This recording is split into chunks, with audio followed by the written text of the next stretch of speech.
আসসালামু আলাইকুম everyone. Spoken ইংলিশের নবম ক্লাসে আপনাদেরকে স্বাগতম। আজকের ক্লাসে আমরা শিখব প্রিভার্ব দিয়ে কিভাবে নেগেটিভ সেন্টেন্স তৈরি করতে হয় এবং এই সেন্টেন্স গুলো হবে ফিউচার টেন্সে। যেই বাক্য ভবিষ্যতে কোনো ব্যক্তি, বস্তু বা অবস্থার অস্তিত্ব বা বৈশিষ্ট্য না থাকার কথা প্রকাশ করে। সেইগুলো হচ্ছে কি প্রিভার্বের নেগেটিভ বে এবং ফিউচার সেন্টেন্স।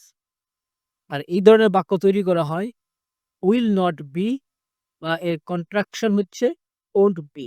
তো বরাবরের মতো আপনারা দেখতে পারতেছেন যে আমি সাবজেক্টের সাথে verb কিভাবে ব্যবহার করতে হবে সেগুলো দিয়ে রাখছি। তো এখানে কিন্তু সাবজেক্ট অনুযায়ী কোনো verb চেঞ্জ হচ্ছে না। প্রত্যেকটার সাথে একই verb।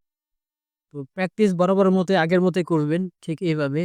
I will not be আমি হব না। You will not be তুমি হবে না। You will not be আপনারা হবেন না। He will not be সে হবে না। She will not be সে হবে না। It will not be এটা হবে না।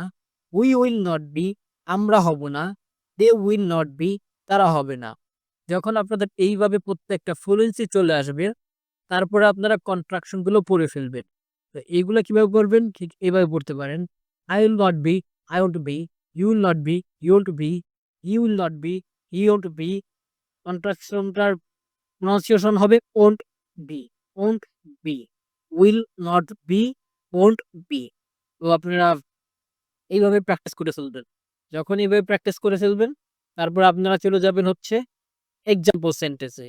যখন এক্সাম্পল সেন্টেন্স গুলো আপনারা প্রত্যেকটা এক্সাম্পল সেন্টেন্স পড়ে ফেলবেন, আপনাদের ভিতরে অটোমেটিক কিছু বাক্য তৈরি করার অ্যাবিলিটি চলে আসবে। এরপর থেকে কিন্তু আপনারা খুব সহজেই বাক্যগুলো তৈরি করতে পারবেন।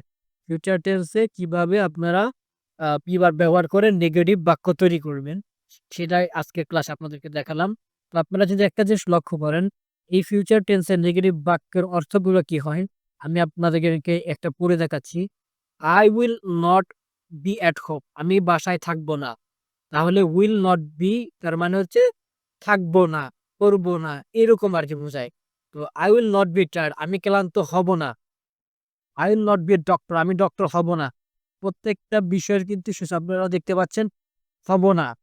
এখানে আপনারা আরেকটা সেন্টেন্স দেখেন I will not be able to attend the meeting আমি মিটিং এ থাকতে পারবো না।